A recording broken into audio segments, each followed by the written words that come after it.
Hello everybody, and in today's video I'll be teaching you how to create a Questrade account. So let's get started. The first step you'll have to do is to open up the Questrade app. Once over here, click on get started. Now here it will ask you whether you have to make a new account or log into an existing one. As we're creating a new account, we'll click on the second option, open an account. Now here you have to give your details such as your full name. Now enter your email address and click on next. Now you have to enter your phone number here. Once you've entered it, click on next.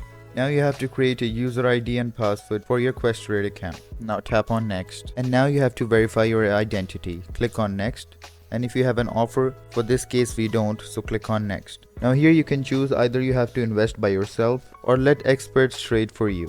Now in this case we'll choose ourselves and click on next. Now simply select the type of account you have to create and click on next. And now you have to verify your phone number, so type your phone number and in this case we'll choose text me. And now click on next. Now you'll get a verification code on that same number and now copy paste it over here.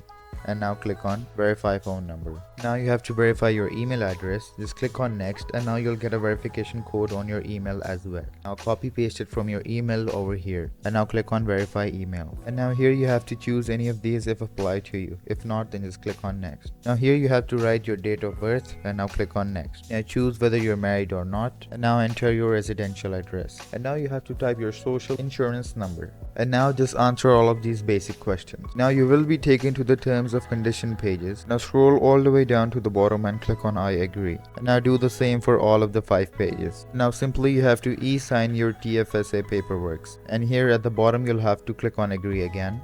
Now scroll down and you will have to sign over here. Once you're done with all of them, click on next and similarly fill your information and click on next. Now you have to do your identity verification. For that you can either use your driver's license or your passport. Now tap on next and now set your biometrics. And there you go. If you guys found this video helpful, make sure to leave a like and subscribe to our channel. I'll see you all in the next one. Goodbye.